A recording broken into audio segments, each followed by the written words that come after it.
Good morning, everybody, and welcome to first Vice President Timmermans and Vice President Katainen. Thank you to be with us for this press conference presenting the Commission action to step up EU action to protect and restore the world's forests.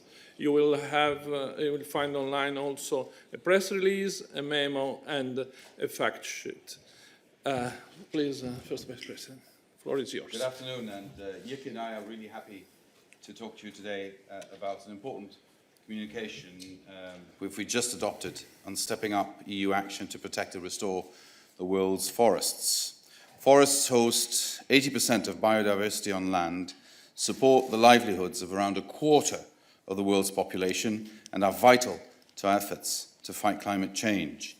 Protecting forests is a significant part of our responsibility to meet the commitments under the Paris Agreement, because greenhouse gas emissions linked to deforestation are the second biggest cause of climate change. The figures are quite shocking. Between 1990 and 2016, the world has been losing forest cover at a rate equivalent to about 800 football pitches an hour.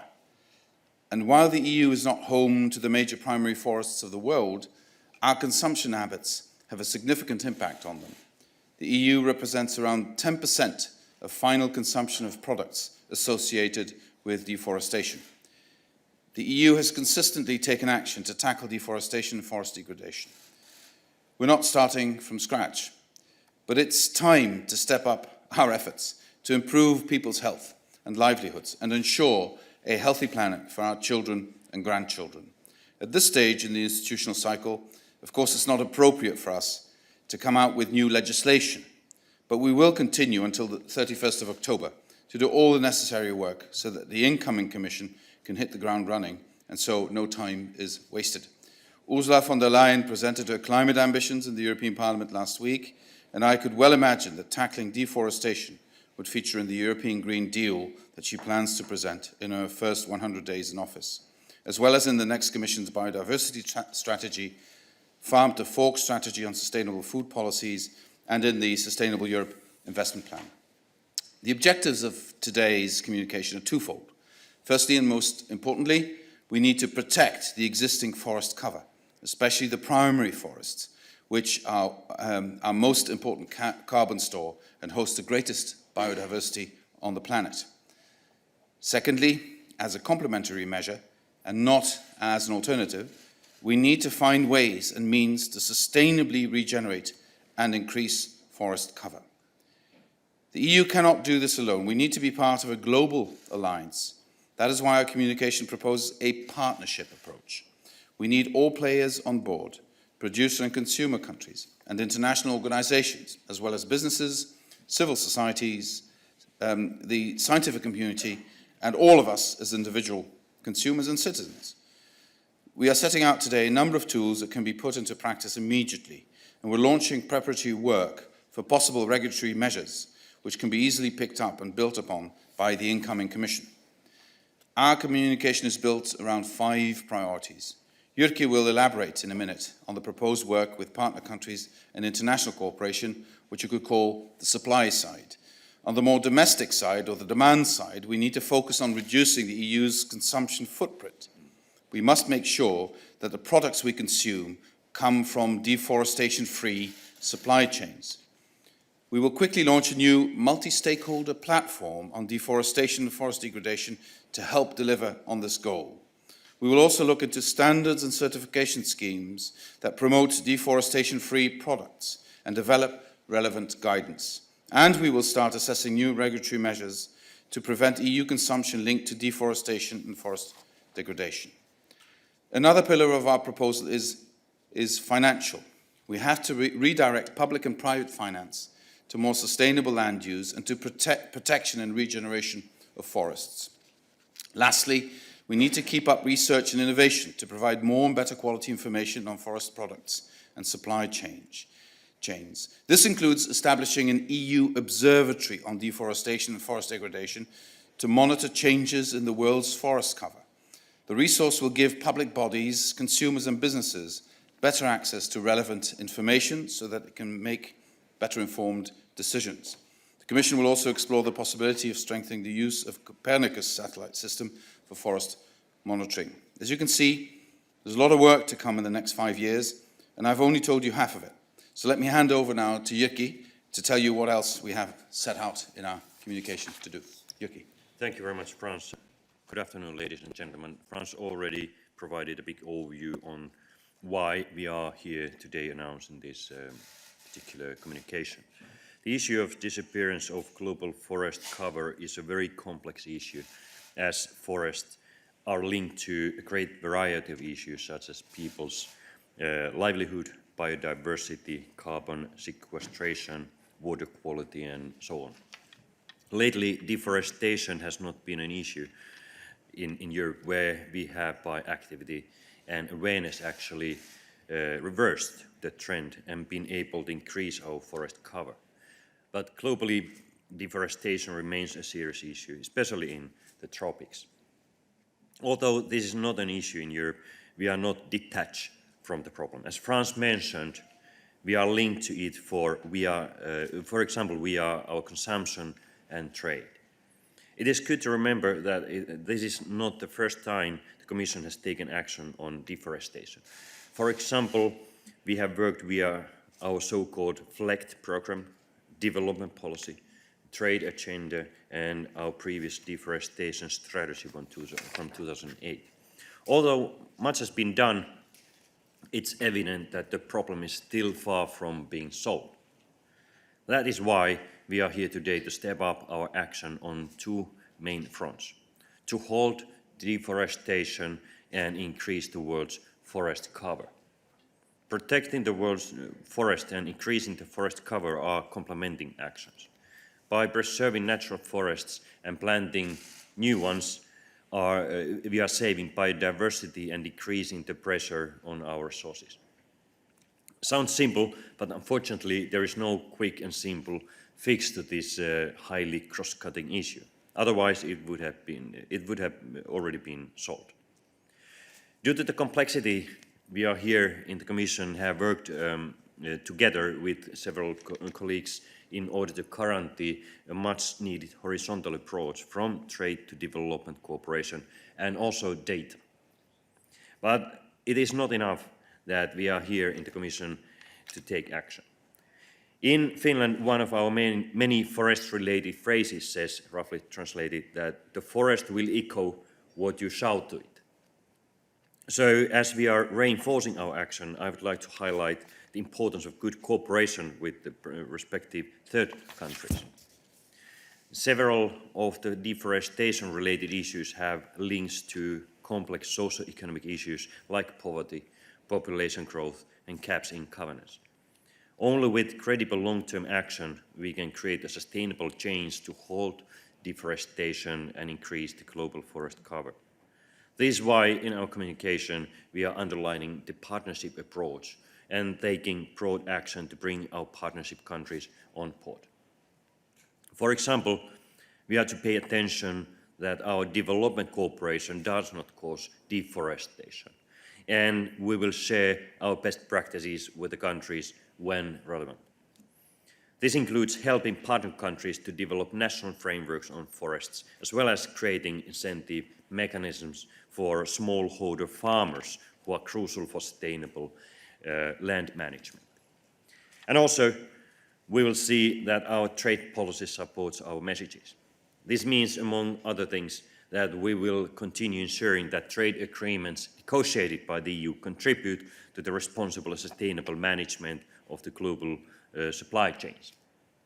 As Frans mentioned, the next Commission will most likely continue to work on these topics, and the communication is a clear signal from our side that we are taking our responsibility seriously and also taking concrete actions. Thank you very much. Thank you. So we can open the floor to questions. Paula?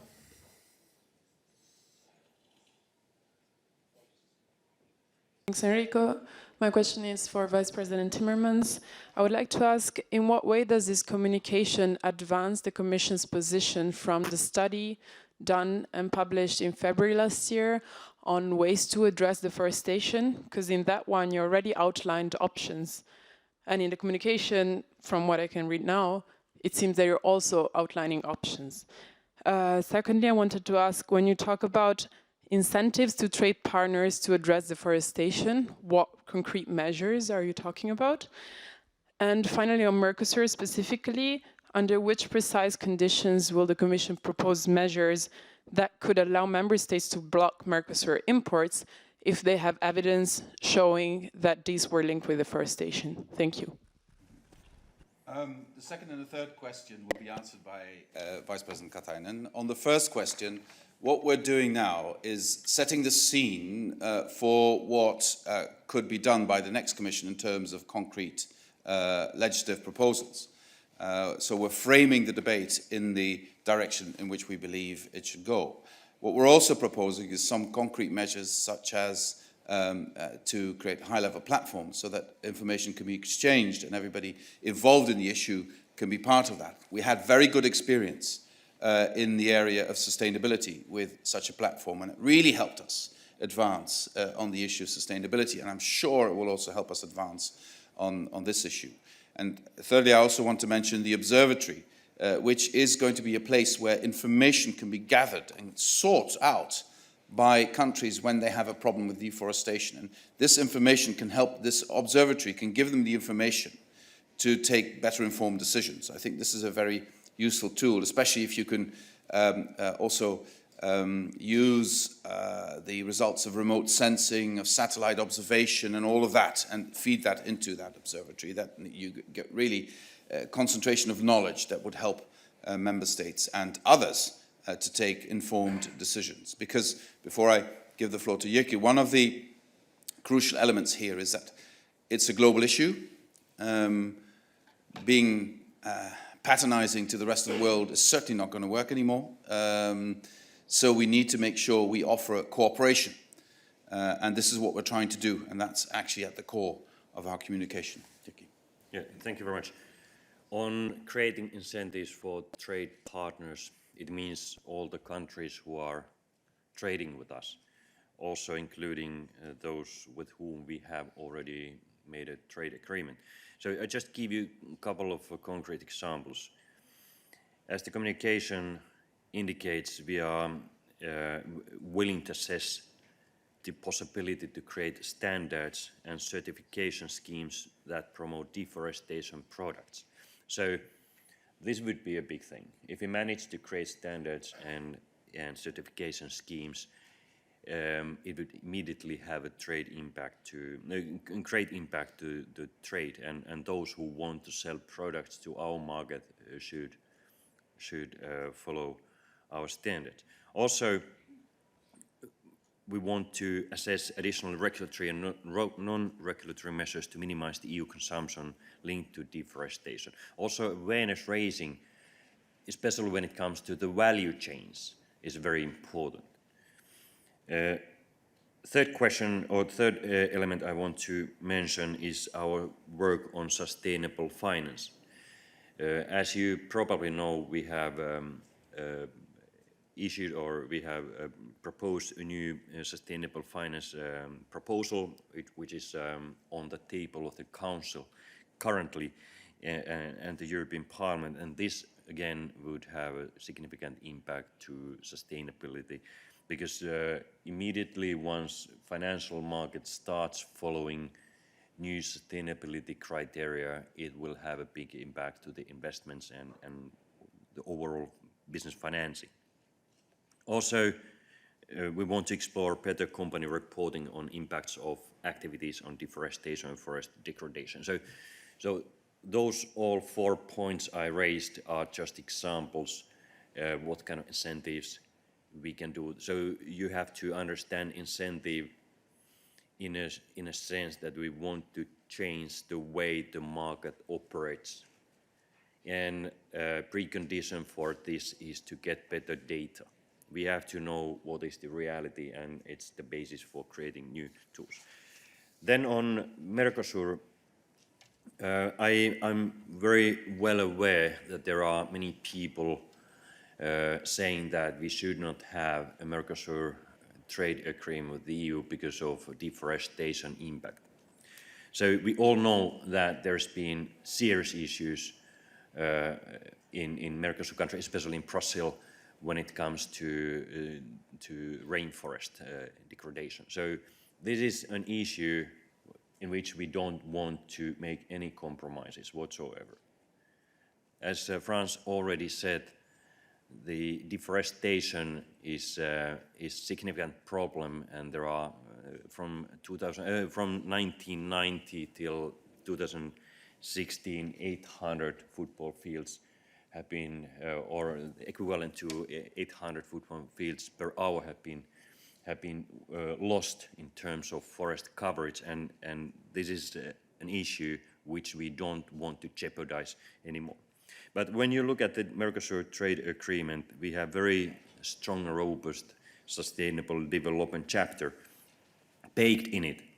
And it gives a stronger hand to us to have a political dialogue with Brazil, but also with the other Mercosur countries on sustainability-related issues.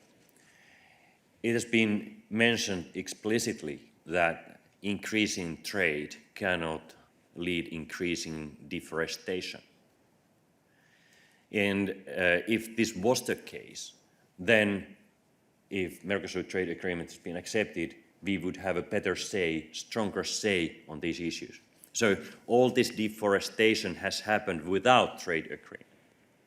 But now we have agreed with Mercosur countries that as a precondition of trade agreement, trade at the same time when it's supposed to be increasing must be more sustainable. So basically all of us must choose whether we want a stronger negotiating role vis-à-vis Mercosur countries, or then we just follow by watching what is the development. And it's always better to be in a stronger position. So the agreement also includes a binding commitment to implement the Paris Agreement, of which all Mercosur countries are signature parties, and Brazil's nationally determined contribution under the Paris Agreement includes the following pledges to be achieved by 2030. First, zero illegal deforestation in Brazilian Amazon and compensation for greenhouse gas emissions. Also restoring, reforesting 12 million hectares of forest for multiple purposes, and many others. So those are the issues which we are following very, very strongly, and now we have a political means to look after them. Griselda? Merci beaucoup, c'est Griselda Pastor de la radio espagnole CIR.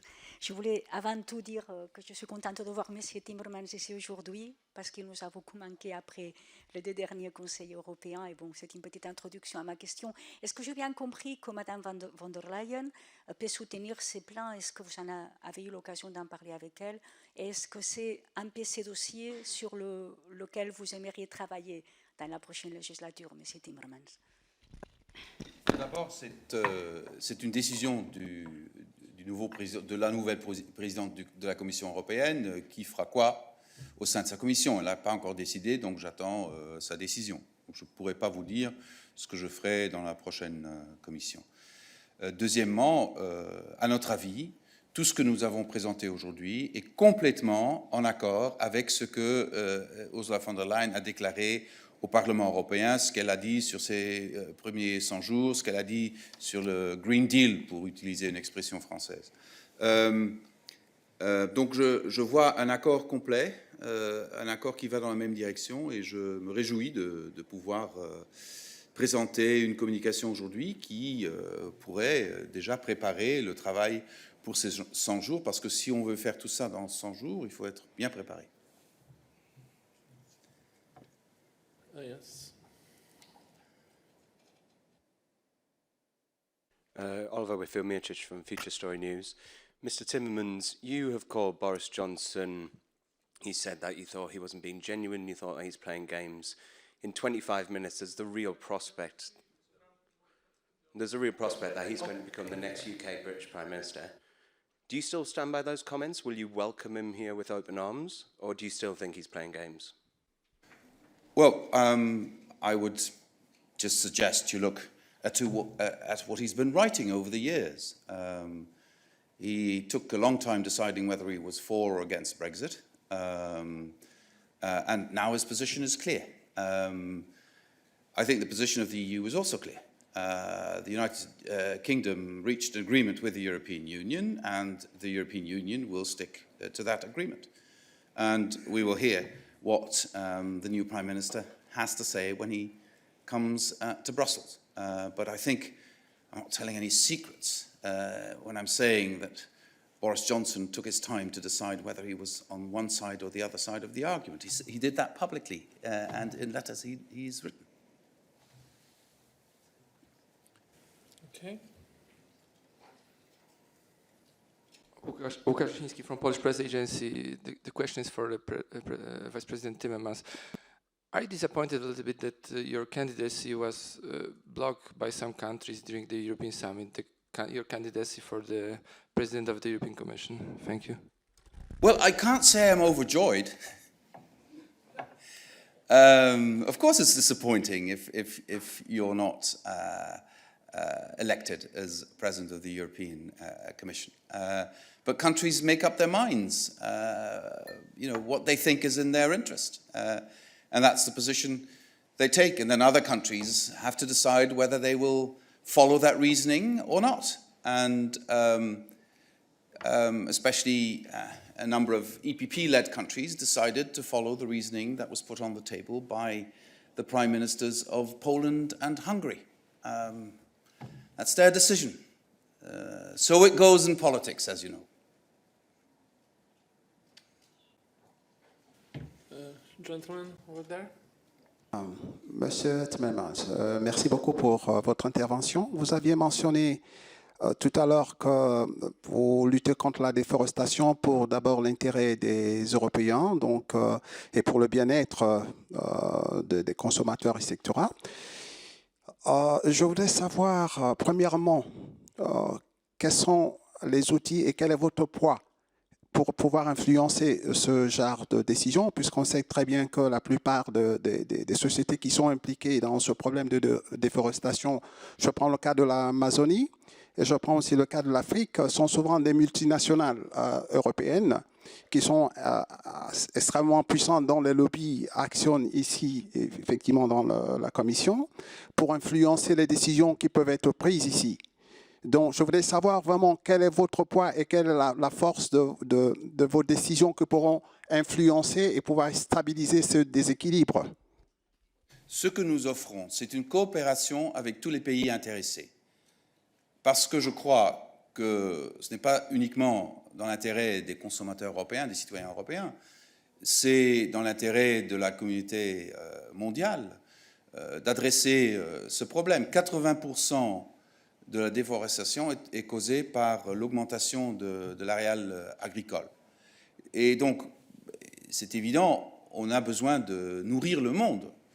Mais il faudrait trouver des solutions pour cela qui ne mènent pas à la déforestation. C'est ça ce qu'on veut faire, en coopération avec les pays africains, avec le Brésil et autres pays. Je comprends bien quand des pays disent « mais c'est notre forêt, on fait ce qu'on veut ». Oui, je comprends. Mais si on raisonne en partant des intérêts de tous les citoyens, même dans les pays concernés, on doit quand même arriver à la conclusion que la déforestation, c'est un défi énorme pour le monde entier. Et toutes les mesures qu'on peut prendre, par exemple, en donnant des indications, ce produit que vous achetez a été produit sans effet pour la déforestation, c'est déjà une bonne chose. Les consommateurs peuvent déjà alors prendre des décisions informées sur les produits qu'ils achètent. Et en plus, on devra établir une coopération aussi fondée sur des investissements dans les pays tiers pour aider les pays de développer une agriculture qui n'a plus besoin de couper des arbres et de tuer des forêts vierges dont on a tellement besoin. Je voudrais aussi dire quelques mots sur le sujet.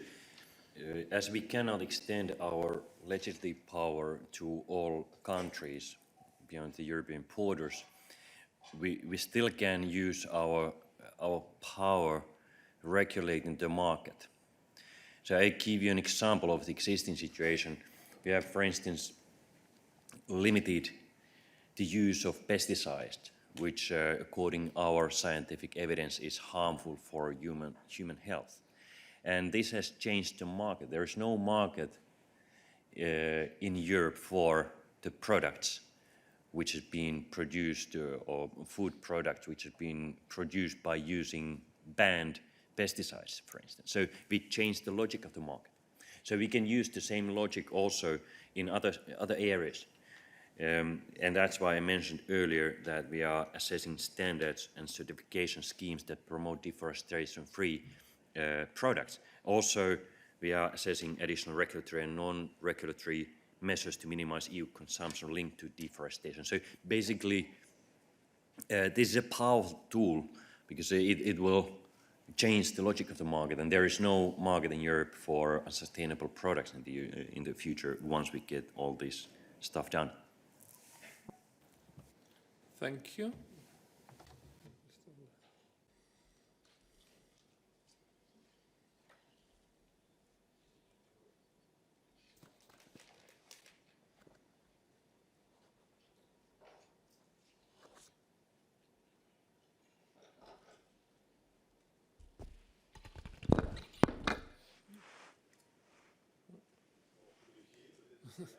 Now but can you try another? Tu voudrais essayer un autre? Non? Ah, Voilà. Ça marche. Vous voulez m'empêcher l'accès à la parole, c'est noté. Une autre question pour le vice-président Timmermans, si vous voulez bien. Vous serez vice-président, premier vice-président de la commission présidée par Madame von der Leyen, mais le groupe politique SND, dont vous avez été le champion, le Spitzenkandidat, a, en tout cas, certaines délégations d'entre elles, ouvertement voté contre Madame von der Leyen, notamment pour certains d'entre eux, parce que vous avez été barré, de l'accès à la présidence de la Commission. Alors, est-ce que vous pourriez nous expliquer comment vous concevez votre position politique? Est-ce que vous vous sentez écartelé entre une partie de votre famille qui vous a soutenu jusqu'à voter contre Madame von der Leyen et votre loyauté logique forcément à la Commission et la présidente avec laquelle vous allez travailler? Comment vous voyez cette situation? Merci.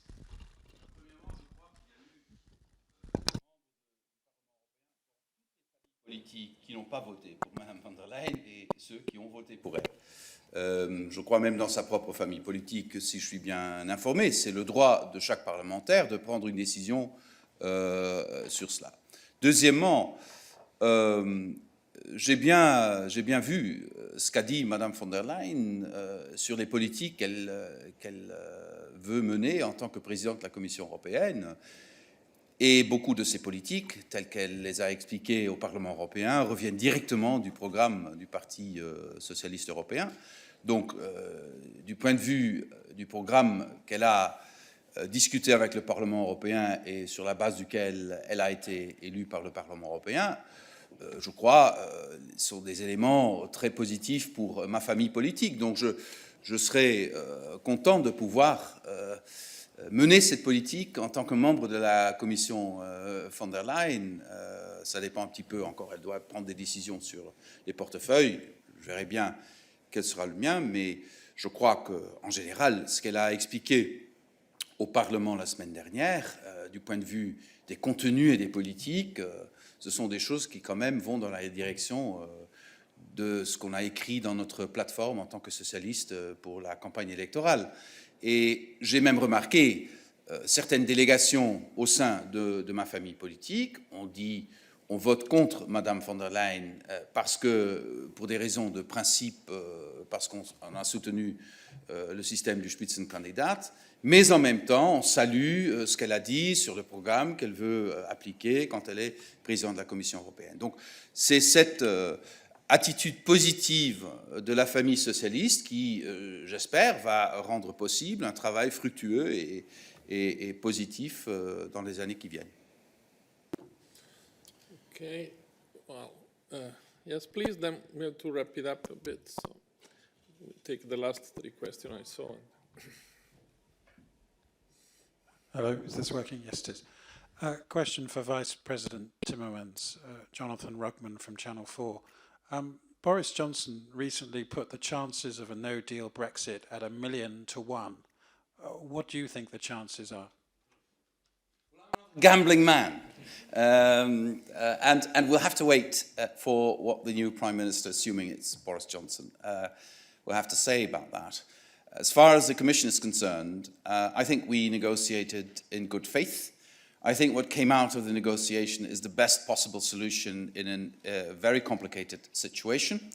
It does justice to the position of both the EU and the United Kingdom, and I would hope we could continue to work on the basis of that solution. And I think if you have an agreement between a country and an organisation like the EU, I think it's the responsibility of all to stick to that agreement and make it work. I think, I think a no-deal Brexit, a hard Brexit, would be a tragedy for all sides, not just for the United Kingdom. I'm not one of those who's saying, oh God, they're going to suffer.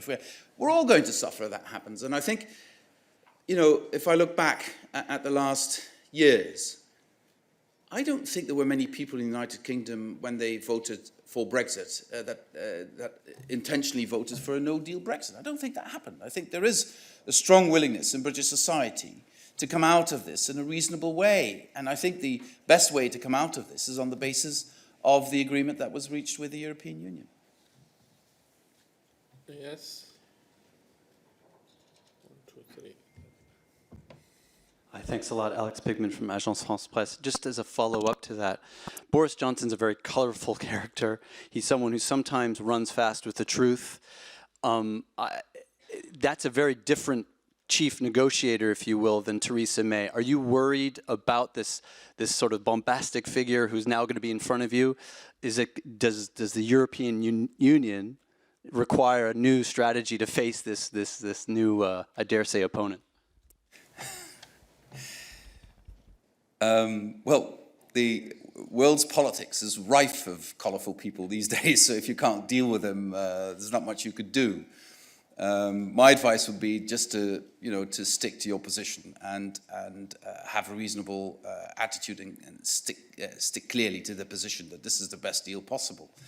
I think this is the approach the European leaders will have. And in my experience, whenever there is a new prime minister in any member state or country, he or she will be welcomed as a colleague by their colleagues, and they'll try and sort it out. But again, and I don't think his character or persona or attitude makes any difference in that sense.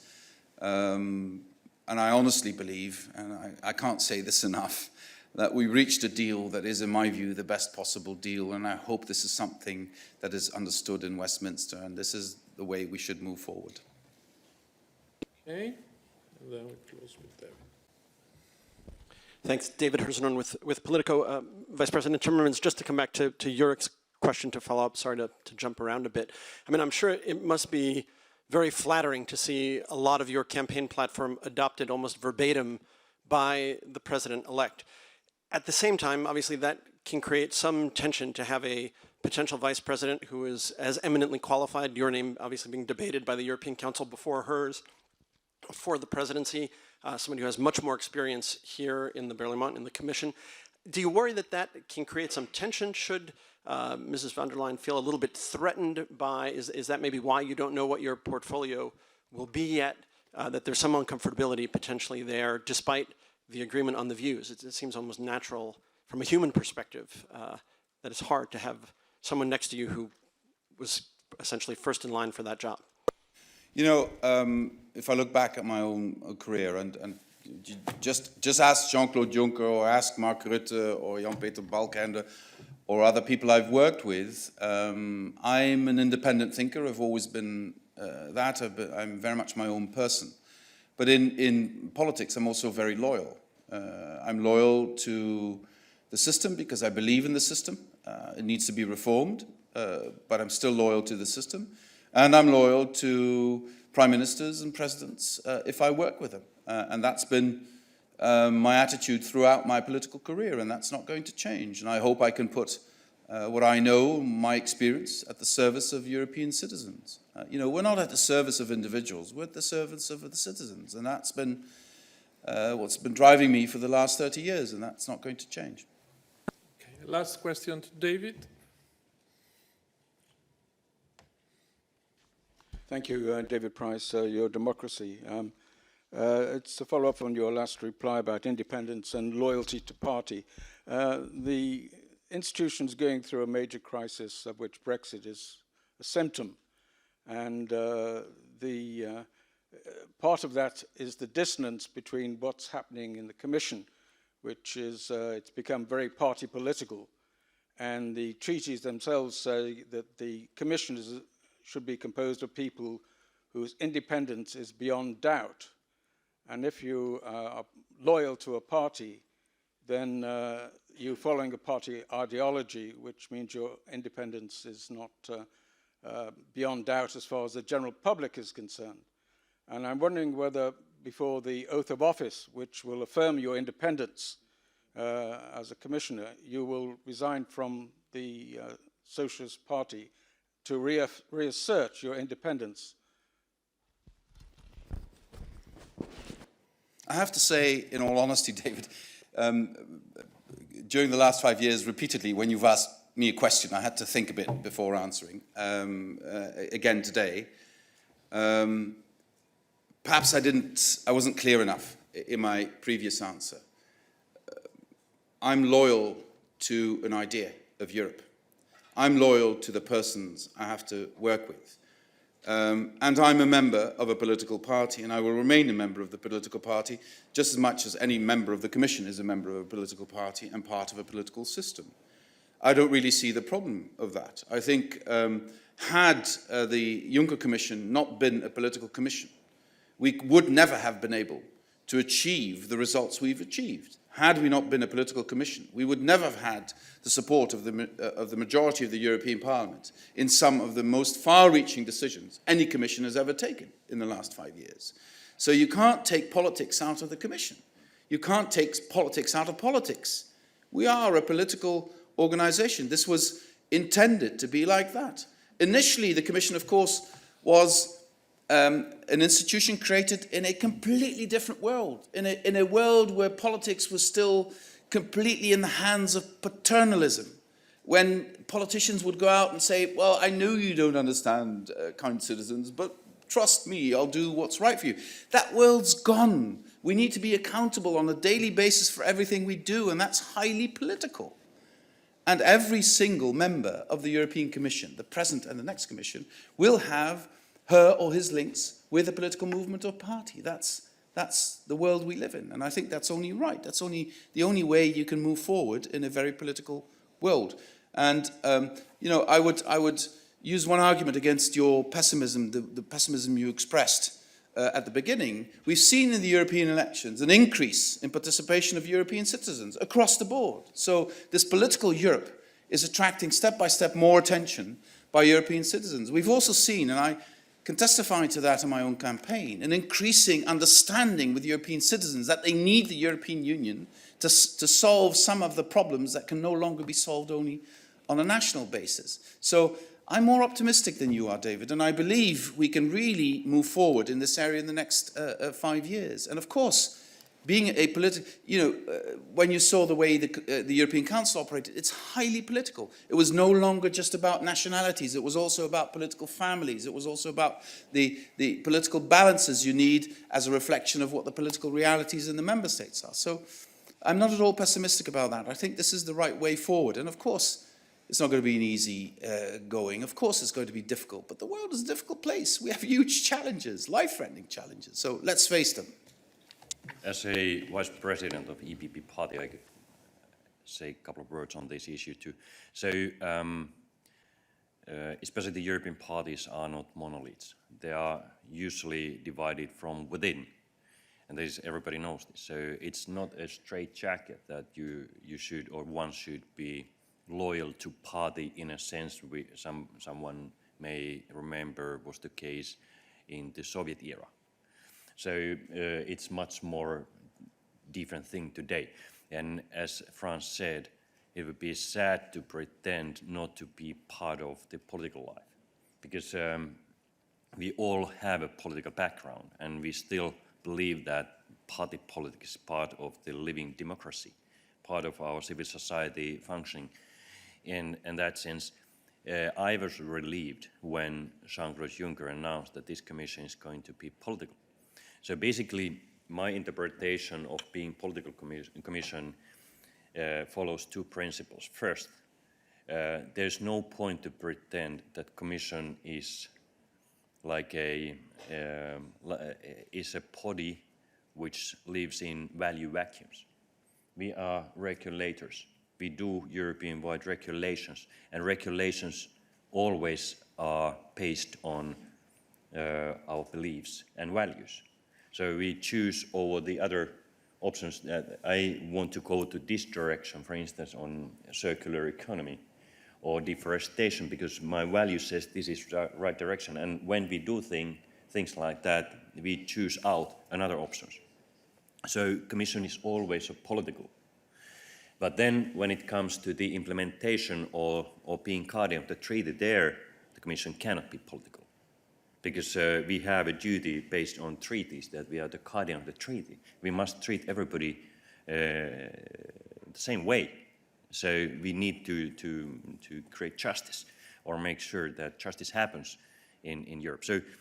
So being political doesn't mean that the independence of the institution is jeopardized. But it's this thinking is based on this division being the guardian of the treaties after we have created a legislation, but before we must be political. Thank you very much to the first Vice President and Vice President, who brought us on a wider political territory than the already wide domain of forests. And so thank you. And there will be the midday briefing pretty soon, in a few minutes, so stay tuned. I hope you have a great summer and a bit of rest. Pax et bonum, I wish you.